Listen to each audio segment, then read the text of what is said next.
This is our new location. Today is the opening. This is a plus-size friendly salon. All women deserve to be beautiful and pampered, and they're worth it. So I just want to get that message across to them. Shake my beauty. Meanwhile, I'm shaking my head. Today we are looking at the latest edition of Fat Acceptance Ruining Everything in a massive way. The video we're looking at today is all about a fat hair salon, and I think it opens the door for a great discussion about insecurities, self-hatred, and of course, what to do if you're fat. The video also provides a few reasons for me to take gigantic measures to delete my life. You might be wondering how often I'm going to use this pun. The answer is quite often. I have a huge addiction. Now before we jump into my inevitable death, I do have some exciting news for you guys, and that is my summer merch is now available and I have a massive sale going on for the 4th of July. Simply enter promo code 1776 to get 20% off the entire store. I have new Honest Bear merch, a hilarious Liberal Tears mug, toucan shirts, summer tanks, and a brand new Avalon snapback or dad hat. So head over to grabmymerch.com, help support my channel, and bring your conservative views out of the closet. So the video begins with this voluptuous woman explaining she's opening her second hair salon for plus-sized women, complete with cake and alcohol. I'll be honest, maybe it's just a girl thing, but I've never actually seen a hair salon serve food. I mean, last time I asked for a drink of water at the hair cuttery, they sprayed hairspray in my mouth and told me to shut up. I'm just saying a salon designed for overweight people that serves cake, well, that's some sweet irony. Today, Jamie is launching a fabulous new salon next to the Las Vegas Strip. To celebrate the launch, Jamie is offering her clients glamorous makeovers, ending with an after-party in a top Las Vegas club. I'm not trying to be a jerk, but this woman is clearly at the farthest extreme of the plus-size spectrum. This whole salon began because according to a 2017 video on her first fat hair salon, she was embarrassed when she sat down and broke a regular salon chair. I set up this place because I was humiliated in a regular salon. I went there to get my hair done one time, and I went to sit down and greet my stylist, and the chair loudly broke. This woman is morbidly obese, and I feel sorry for her. She doesn't deserve hate for opening a business, but this poor woman is so large, she needs a handicapped go-kart, she's transported in her own bus, and she can barely walk on her own. Her salon is designed for people so overweight, it's deadly. Her chairs can hold upwards to 800 pounds. The salon is catered exclusively to fat people. She wanted to create a safe space where morbidly obese women can feel celebrated. Again, I'm not saying this to just be a jerk. It's awful that anyone is this overweight, and I know there's a lot of health factors that can play a role in a person gaining weight to this extent, but creating an environment exclusive to fat people and celebrating this unhealthy lifestyle is completely backwards. We then meet our first guest to attend the fat hair salon. Eagerly, she walks in to greet Master Oogway. Have a donut, my protege. Community out here that deals with just big women, that wants big women. I am 6'3", and I weigh about 420 pounds. 420 blaze it. Again, this woman is much heavier than the average weight for her height. I'm not saying this woman is a bad person, but I am saying she's irresponsible. This woman has allowed herself to get obese to the point that it is detrimental for her health. I was bullied mostly by one particular person. Called me Hippo, Chewbacca. He would say I didn't deserve to live. I looked at myself like the most disgusting and ugly person in the world. There's a big difference between speaking facts and bullying. Obviously, this woman being told to end her life over her weight is disgusting and despicable bullying. The problem is, after years of bullying, when these women hear facts, like you're overweight to the point that it's risking your health, they mistakenly conflate this with more bullying. For example, I'm not bullying you. I'm just giving you the cold hard facts, and I'm not sugarcoating anything. What this person said to you was wrong. but allowing those mean words to affect you to the point of staying in your condition and wallowing in self-pity is wrong also. This sad story is a perfect example of how the fat acceptance movement preys on the insecurities of women. According to obesityaction.org, as humans, we all have two psychological cravings. No pun intended. The first is for love and affection, and the second is for approval and affirmation. So when a woman like this, who's been bullied and deprived of these psychological cravings, is greeted by a movement promising her acceptance no matter what,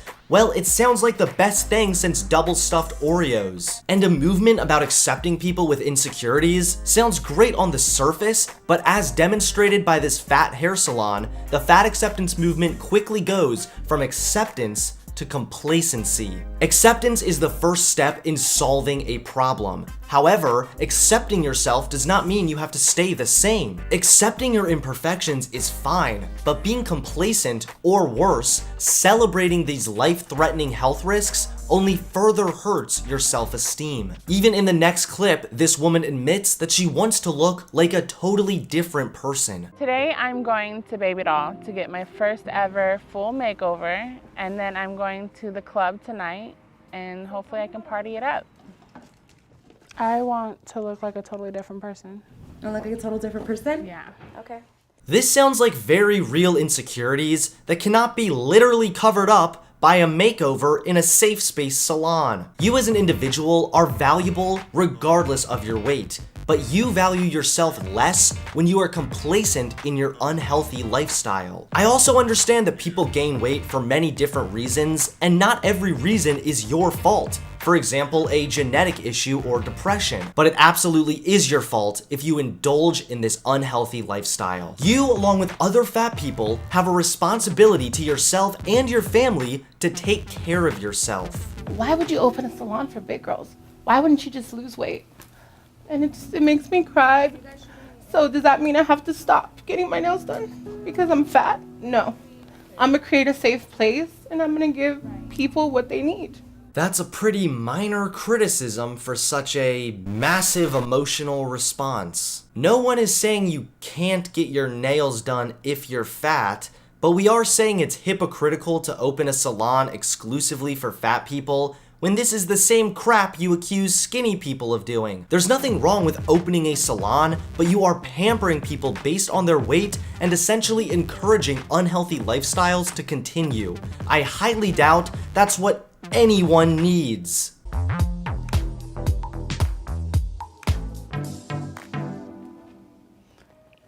Holy crap. Wow. Oh my God. I love my eyebrows. You nailed it. I told you. Trying not to cry.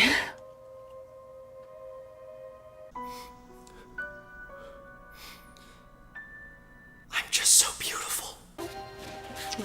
I actually look like a woman. That is one hell of a self-roast. All women deserve to be beautiful and pampered, and they're worth it. So I just want to get that message across to them.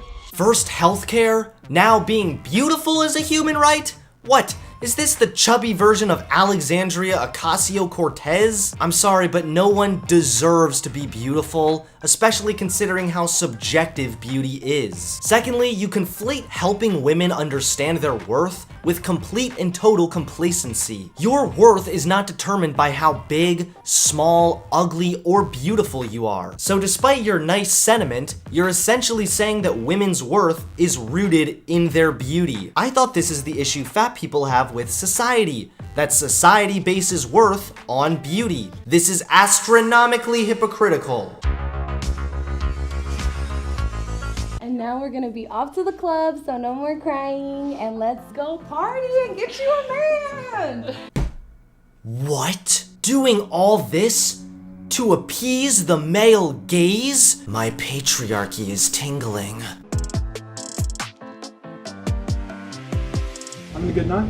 Having a great night. It's Las Vegas, you know, and it's Friday night. It's not about the size, it's about the size of the heart. So, you know.